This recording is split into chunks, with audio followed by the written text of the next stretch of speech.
Well, hey, DK team, I hope you guys are having a great week. Just wanted to go ahead and review our week 2 small groups for Cliffhanger. Let's go ahead and dive right in and see what we've got for this weekend.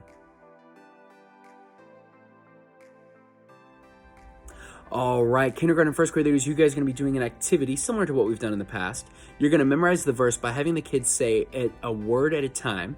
And the catch is they're going to line up in a line and go ahead and pass a ball first over their head, and then the next student will pass it between their legs back and forth until they get to the end of the line. And every time they get that ball, they're going to go ahead and say one of the words of the verse. And once you're done doing that activity, I'd encourage you, have them sit down and say the verse together just so they can really know it and it'll sit in their spirit. I'm really excited to see what they think of this, and hopefully it'll just be a great way to help them memorize that verse and to hold on to it. All right, second and third grade leaders, you guys are going to have a great opportunity to talk about forgiveness. You're going to have a whiteboard, and you're going to start with one student who's going to write out a scenario and then erase part of it and continue that process as you pass the board around to each student.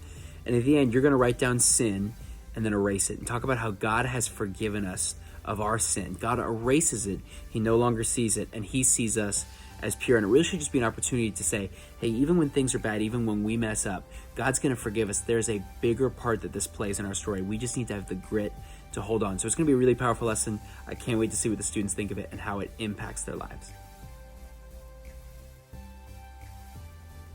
All right, and finally, my fourth and fifth grade leaders, you guys, we've got a fun activity. You're going to have strips of paper that the students are going to have to draw a scenario on. So it's going to have a word, for instance, like zoo, and the students are going to have to make a zoo on their card. And then what they're going to do is at the end, they're going to put a blocker over most of that image. And the idea is the students have to guess what the image is, what was drawn based off the small glimpse that they get. And it's going to probably be pretty hard, but that's the point, is that in life, we often don't realize, we can't see the whole picture. We only see a small part and don't realize how it fits into the larger picture.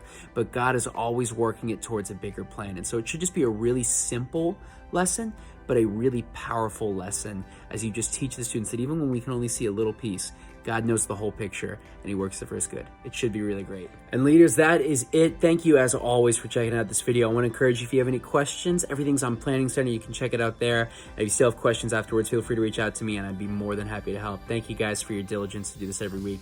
You're incredible. I appreciate you, praying for you. Hope you guys have a great week, and I'll see you this Sunday.